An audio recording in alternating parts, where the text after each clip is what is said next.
Hai semuanya, gimana kabar kalian? Semoga selalu dalam keadaan baik. Jadi welcome back again di Adik Kristen Channel, dan ini adalah segmen analisa pagi, segmen di mana kita akan mengulas kembali untuk update news dan juga pergerakan dari market, khususnya market dari Bitcoin. Hari ini kita berada di tanggal 21 Agustus 2025. Kita dapat data penting ya hari ini, yaitu dari FOMC Meeting Minutes, teman-teman. Baru aja tadi jam 1 pagi itu rilis. Ya, kita akan update ada berita apa. Dan juga ada data 20-year bond auction untuk Amerika Serikat, yang mana returnnya nampaknya udah diberikan penurunan ya, penurunan return. Otomatis ini akan mengurangi minat dari investor besar untuk memegang bond jangka panjang Amerika Serikat. Update kita akan mulai dulu dari data kemarin, di mana kemarin ada beberapa data penting. Dari Inggris ya, ada data core CPI and CPI inflation. Dilihat dari data, inflasi Inggris meningkat dari 3,6 menjadi 3,8, dan data core-nya naik dari 3,7 menjadi 3,8. Lalu dari Uni Eropa juga merilis data yang sama, CPI, dan secara tren stabil bertahan di 2,0% untuk data CPI-nya, sementara data core CPI inflation secara year on year juga sama, bertahan di 2,3%, sama seperti data sebelumnya. Indonesia kemarin dari BI pangkas suku bunga ya dari 5,25 menjadi 5%. Kemarin IHSG lumayan positif. Itu sementara dari Amerika Serikat kemarin ada data crude oil inventory. Itu sih untuk data kemarin, dan untuk hari ini kita akan dapat beberapa data tambahan lainnya. Pertama, ada Jackson Hole Symposium yang bakalan mulai di jam 7 pagi waktu Indonesia Barat nanti.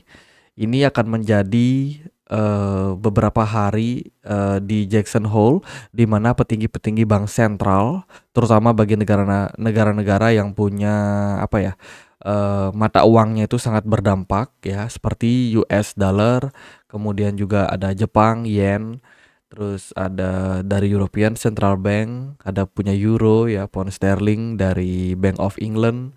Kemudian juga ya pokoknya negara-negara dengan mata uang paling berpengaruh lah itu. Mereka akan berkumpul di Jackson Hole guna untuk membahas kira-kira kebijakan moneter kedepannya akan seperti apa gitu. Ini ada 3 hari nih dari hari Kamis, Jumat sampai Sabtu gitu. Tapi kalau di Indonesia mungkin bakalan dapat datanya itu sampai Minggu, teman-teman. Jadi kurang lebih 3-4 harian gitu. Dan ini bakalan menjadi momentum untuk kita melihat kira-kira marketnya bakalan merespon seperti apa.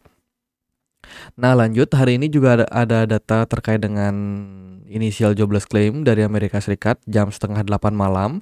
Ini akan menjadi data penting setelah kita melihat data inflasi kemarin itu lumayan negatif, terutama dari PPI inflation-nya. Sekarang kita akan melihat data dari ketenaga kerjaan. Teman-teman pasti tahu The Fed punya dual mandat ya, di mana dia punya kepentingan untuk membuat price stability, harga cenderung stabil, artinya inflasi tidak naik, dan juga memaksimalkan yang namanya penyerapan tenaga kerja atau maksimum employment, ya kan? Nah, ini kita akan dapat data terkait dengan employment, yaitu data initial jobless claim, data pengangguran. Bakalan sangat penting untuk kita perhatikan. Gitu. Kira-kira gimana tingkat tingkat pengangguran awalnya. Gitu. Kalau kita lihat sih dari forecast ini meningkat. Gitu. Terus juga nanti malam itu akan ada data manufacturing PMI dan juga Axis Home Sales, penjualan rumah lama dari Amerika Serikat. Berpotensi akan memberikan impact yang signifikan terhadap pasar. Sementara ini setelah kita mendapatkan rilis data FOMC Meeting Minutes ya tadi pagi, itu probability the Fed untuk cut rate di bulan September masih bertahan di kisaran 80,4%. Artinya sudah lumayan besar probability ini untuk Fed mulai pangkas suku bunga di bulan September, walaupun kita melihat kemarin data inflasi dari PPI cenderung mengalami kenaikan. Nah, ini dia beberapa poin penting ya yang kita temukan. Pertama, The Fed masih memperkirakan kemungkinan sampai akhir tahun ini mereka akan melakukan, ya ini ekspektasinya ya, 25 basis change. Artinya 2 kali pemangkasan suku bunga sampai akhir tahun ini. Ini adalah ekspektasi dari The Fed gitu. Jadi pada intinya FOMC kan FOMC apa namanya interest rate decision ya, itu akan diadakan di tanggal 18 September, terus 30 Oktober dan juga 11 Desember. Masih ada 3 kali kemungkinan event terkait dengan pengumuman suku bunga gitu. Nah, 2 di antaranya kemungkinan The Fed akan cut rate. Sekarang kita tinggal lihat kira-kira probability yang lebih besar yang mana. Apakah di bulan September tanggal 18 nanti kita cut rate yang pertama, ataukah yang kedua nanti ada di Oktober atau entah itu ada di Desember. Nah, ini kita belum pasti. Gitu. Ekspektasi saya sih di bulan September dan juga Desember ya. Hopefully seperti itu. Jadi poinnya lumayan dovish menurut saya untuk The Fed gitu. Kemudian ada beberapa review juga yang dilakukan oleh Fed ya terkait dengan kondisi dari makroekonomi.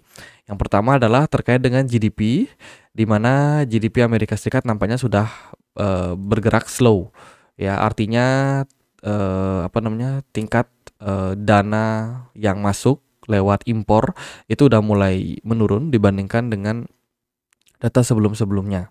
Gitu. Jadi GDP ini kan biasanya dihitung dari impor dikurangi ekspor ya, makin besar ekspor dikurangi impor, makin besar Amerika Serikat bisa ekspor, itu maka GDP-nya kecenderungan akan meningkat gitu. Memang ada beberapa faktor data lain, tapi ya secara beberapa faktor itu salah satunya gitu. Dimana Amerika Serikat sekarang kan berusaha buat mengurangi impor mereka, caranya ya menaikkan tarif gitu. Tapi ternyata inflasi itu elevate, mengalami kenaikan. Ya, price inflation justru mengalami kenaikan karena adanya isu tarif tersebut gitu. Dan dilihat dari data PCE inflation, ini sebenarnya The Fed cukup masih terbilang positif ya, melihat data yang cenderung masih dianggap di batas wajar gitu. Kalau kalian lihat dari chart ini ya, ini adalah data terkait dengan PCE price index. Sebenarnya sih dari PCE itu terus turun sejak periode Juni 2022 sampai sekarang. Sebelumnya itu PCE ada di poin 7%-an. Ya, sekarang udah turun sampai 2,6. Which is ini sebenarnya berita bagus dong, meskipun dip-nya itu sebenarnya di tanggal atau di bulan September 2024. Gitu, dan selama September 2024 sampai sekarang inflasinya cenderung mengalami kenaikan bertahap, teman-teman. Tapi masih di bawah 3%. Overall masih dianggap positif oleh The Fed. Kemudian kalau kita compare juga sama data dari CPI ya, ini data CPI, kita juga masih cenderung stabil kok, teman-teman. Belum ada lonjakan inflasi yang gimana-gimana. Tapi dari PPI ini impact-nya lumayan kerasa ya, dari tingkat produsen di mana inflasinya kembali mengalami kenaikan gitu. Sampai kemarin itu di 3,3. Ini tentu saja bikin marketnya shock gitu. Kemudian poin penting lagi yang disampaikan oleh The Fed ya terkait dengan kondisi dari market, bahwasannya dia expect kalau ke depannya di next year secara treasury yield itu akan mengalami perubahan yang sedikit gitu, sehingga ekspektasi mereka adalah kondisi tidak terlalu fluktuatif dari sudut pandang pasar obligasinya gitu, sehingga nilai tukar dan juga pergerakan dari harga dolar cenderung lebih stabil gitu. Ini tentu saja bisa menjadi sebuah sentimen yang bagus sih untuk mereka yang berkecimpung di bidang ekspor dan impor. Karena kalau nilai dolar tidak stabil, itu perdagangan mereka bakalan terganggu nih. Mereka akan banyak adjust, mereka punya biaya harga-harga produk mereka gitu. Sementara untuk tambahan data yang lain, mereka masih punya outlook yang positif untuk pertumbuhan dan sekaligus inflasi untuk beberapa tahun ke depan. The Fed ini punya target sih inflasi bakalan turun di 2027. Jadi ini masih perang yang cukup panjang melawan atau menghadapi inflasi. Tantangan mereka jelas adalah tarif. teman-teman. Tarif ini bakalan bisa menjadi sesuatu yang membuat proyeksi mereka itu harus diubah dari waktu ke waktu gitu. Semoga sih Donald Trump nggak ada yang aneh-aneh lagi sementara ya. Udah cukup memainkan tarif, dan semoga aja terkait dengan regulasi-regulasi yang ada ini bisa berdampak cenderung positif ke market gitu. Jadi sementara kalau outlook yang aku perhatikan dari The Fed adalah dia dovish. Ya intinya mereka dovish, mereka melihat bahwasanya inflasi masih cenderung slow meskipun kemarin data PPI-nya melonjak signifikan, kemudian dari data pengangguran, data ketenaga kerjaan dianggap masih bagus ya. Kemudian GDP cenderung slow untuk Amerika Serikat. Jadi ini bakalan dijadikan pertimbangan. Gitu. Jadi pada intinya ini berita bagus untuk pasar beresiko. Nah, kita balik lagi melihat data dari ETF. Ya, ini data yang penting banget teman-teman, di mana kemarin ada outflow lumayan signifikan, telah 3 hari terjadi ya outflow signifikan dari Bitcoin dan juga Ethereum Spot ETF. Kalau dari Bitcoinnya kemarin ada arus keluar sekitar 523,31 juta US dollar. Ini besar banget arus keluar yang terjadi pada Bitcoin Spot ETF. Sementara dari Ethereum Spot ETF juga ada outflow yang masif, yaitu sebesar 429 juta US dollar. 3 hari beruntun, ya bener lah, 3 hari beruntun ada outflow yang sangat signifikan dari Ethereum Spot ETF. Kemudian Cina mulai mempertimbangkan stablecoin yang didukung yuan ya, terkait dengan perubahan kebijakan besar yang diambil oleh mereka gitu. Kita tahu Cina ini berusaha mendukung yang namanya CBDC ya, peluncuran CBDC yang tentu saja akan membuat mereka ini semakin ketat dalam melakukan pengawasan terkait dengan perputaran uang di negara Cina itu sendiri. Tapi tidak menutup kemungkinan wilayah-wilayah tertentu ini masih akan bisa masuk yang namanya stablecoin baru yang nanti di backup oleh mata uang China untuk mendukung perkembangan dari industri digital Web3 gitu. Ini merupakan sebuah berita bagus untuk Cina atau dari Cina ya. Kemudian ini kita skip dulu beritanya.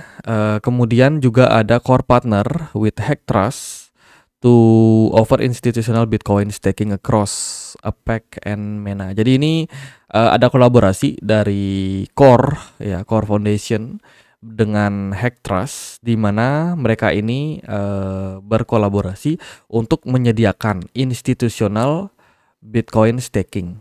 Ya, ini tentu saja merupakan sebuah pengembangan yang dilakukan oleh proyek tersebut guna untuk mendapatkan exposure yang lebih besar, terutama dari para institusi besar yang pengen untuk masuk ke pasar kripto gitu. Jadi ibaratnya mereka ini kayak menyediakan layanan buat staking ya.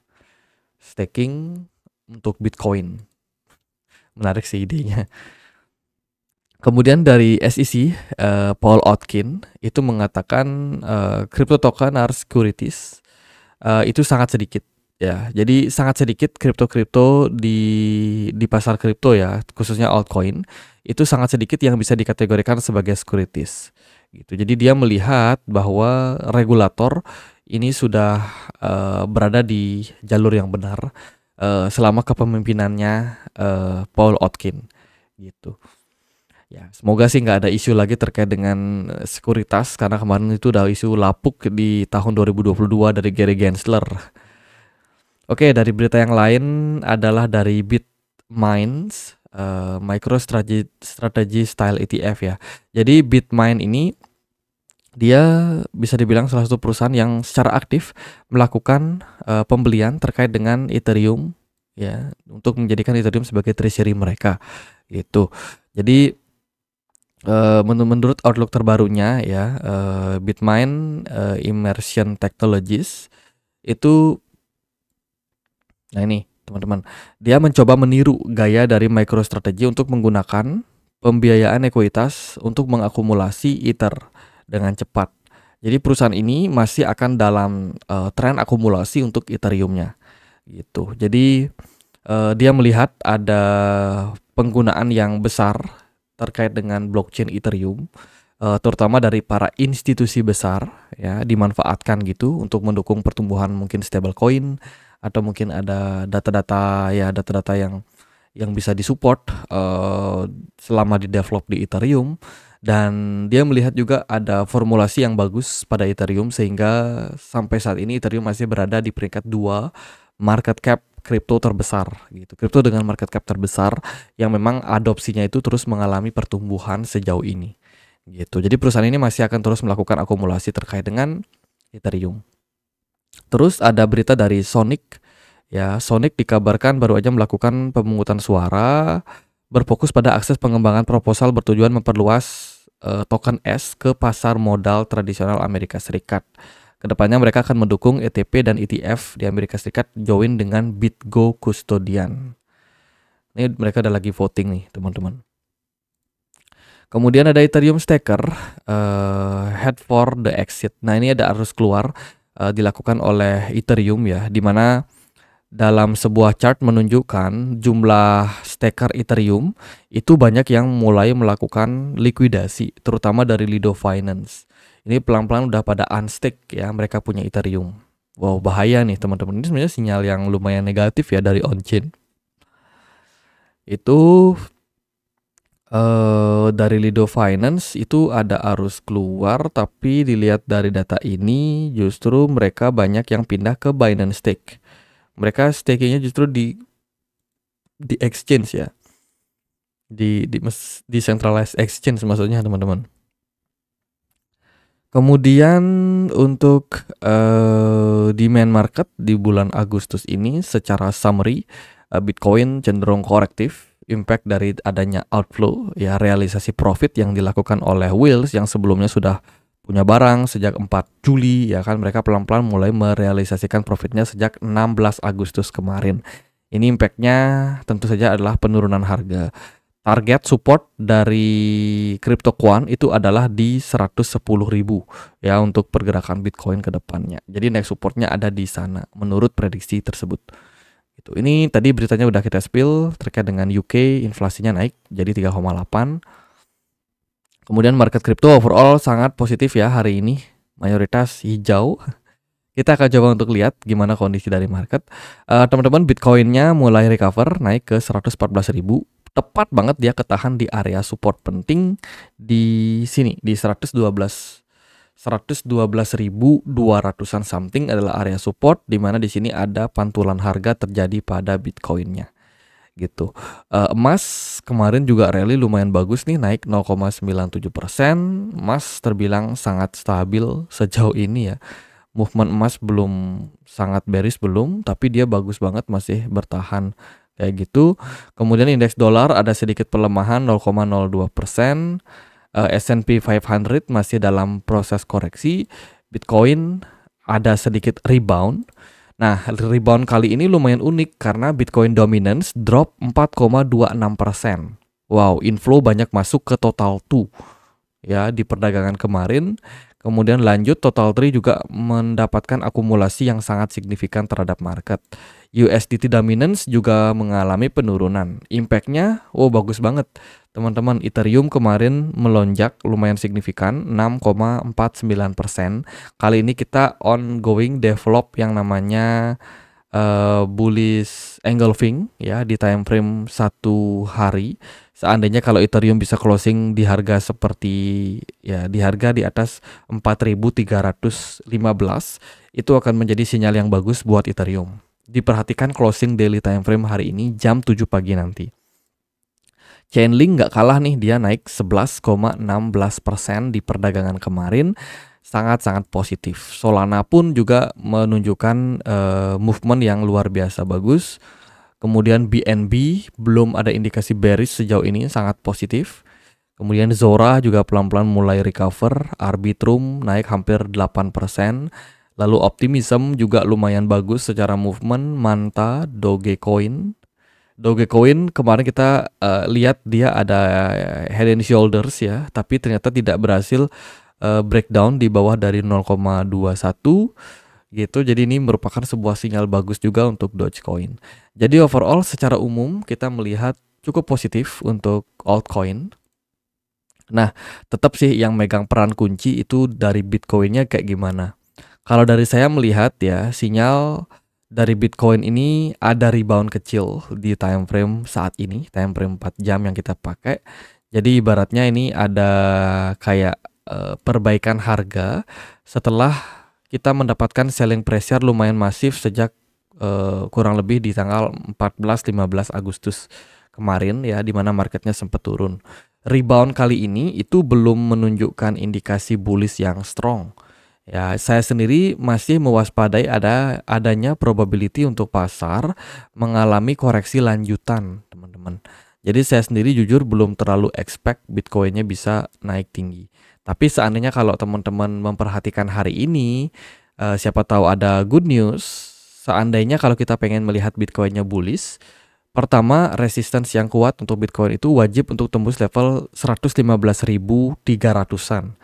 Ya, di sini ada area resistance penting untuk Bitcoin. Bila mana dia berhasil rebound ke atas level 115.300, itu akan menjadi sinyal yang bagus untuk kita melihat Bitcoinnya bullish gitu. Kemudian dari volume smart money, kalau aku perhatikan ini masih relatif sangat nothing, nggak ada pergerakan smart money yang signifikan. Volume perdagangannya sih lumayan bagus.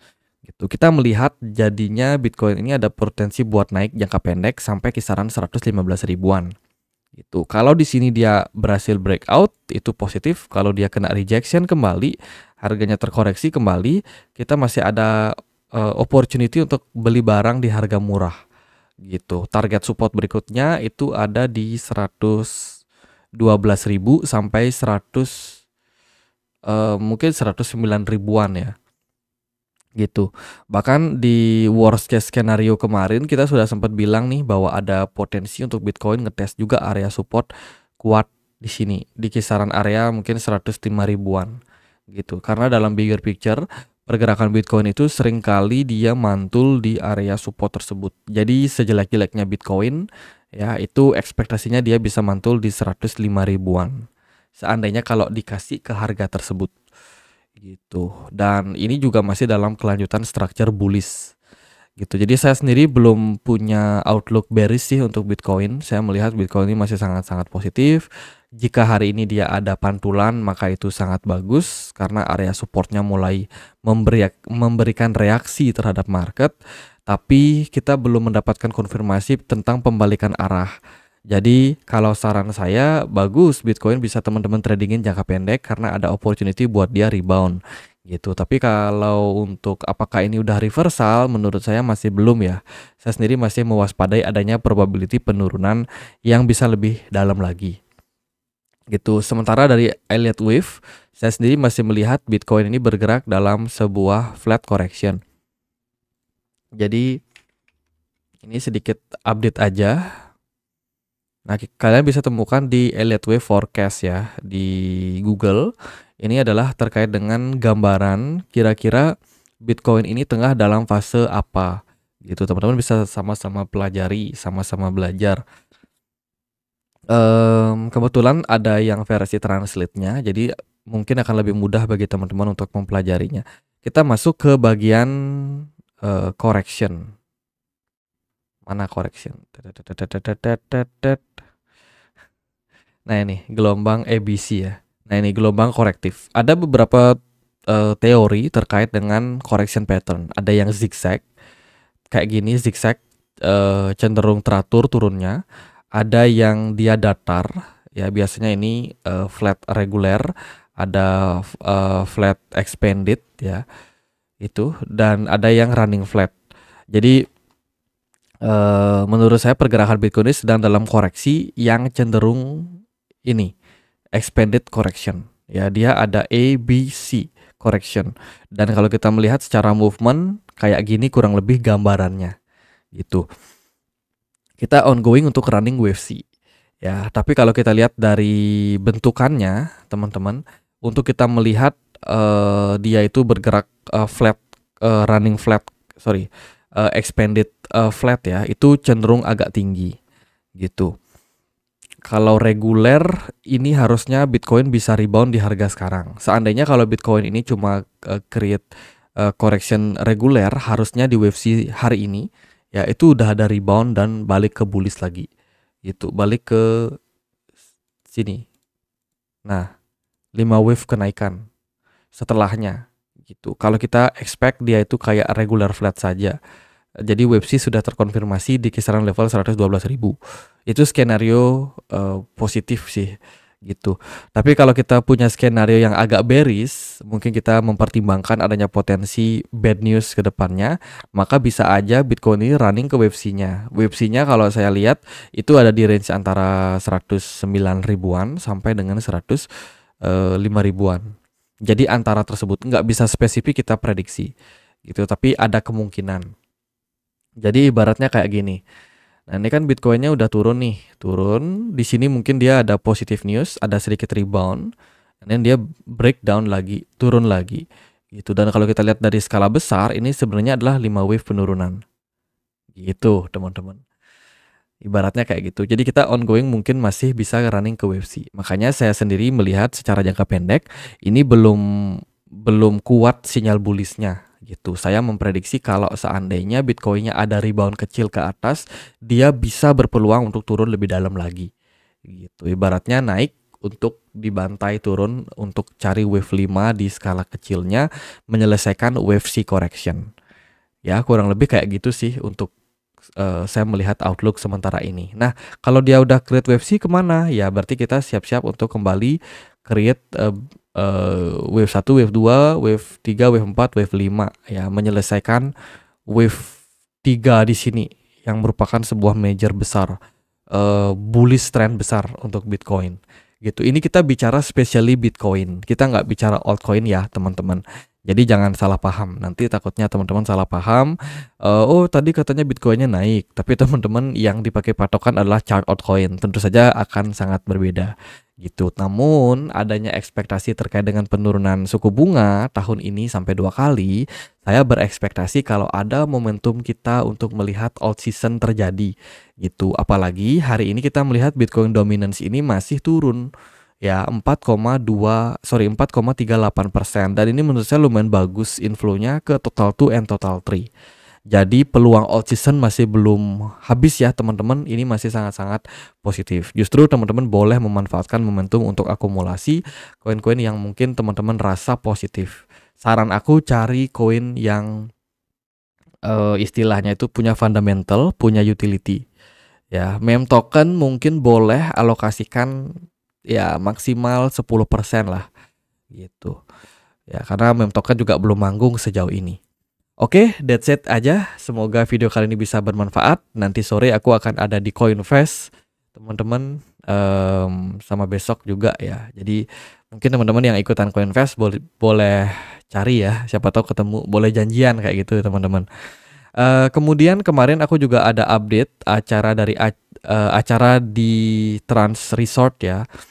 Itu ada acara dengan OKX teman-teman. Saya pribadi itu udah kasih postingan ya, ini dari Ko Andi kemarin dia info dia lagi develop AI yang mana crypto stock ya, cryptostock.ai. Jadi Ko Andi itu dia coba buat bikin AI untuk teman-teman yang pengen trading gitu.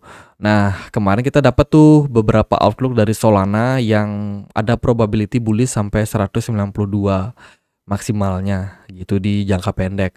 Terus ada juga prediksi terkait dengan kira-kira Bitcoin ini bisa sampai berapa di tahun ini. Nah, ini dia prediksinya. Target Bitcoin di kuartal keempat 2025 sampai kuartal 1 2026 itu adalah antara 150.000 US dollar sampai dengan 180.000 US dollar. Ini udah target price, teman-teman. Ini tentu saja bisa menjadi sebuah momentum buat teman-teman yang masih pengen buat akumulasi dan ya mungkin masih ragu-ragu kira-kira Bitcoinnya bisa bullish atau enggak. Ya menurut Kohandi lewat AI yang dia bangun ya itu Bitcoin masih akan dalam tren bullish ke depan. Ini kita udah pasang target nih 134 ya kan, bahkan lebih tinggi, itu bisa lebih tinggi lagi di tahun sampai akhir tahun ini gitu. Jadi belum bearish untuk market crypto. Saya pribadi juga masih meyakini market Bitcoin ini bakalan bullish ya. Semoga juga all season bisa terjadi tahun ini. Jadi oke, thank you so much for watching teman-teman. Next kalau ada berita-berita bagus kita akan update lagi ke teman-teman. Ya mungkin di acara Coinvest nanti semoga aja sih ada good news gitu. Ya, thank you so much for watching. Jangan lupa untuk join di komunitas Telegram kita. Linknya ada di kolom deskripsi. Sekian aja akhir kata saya Andre. Makasih.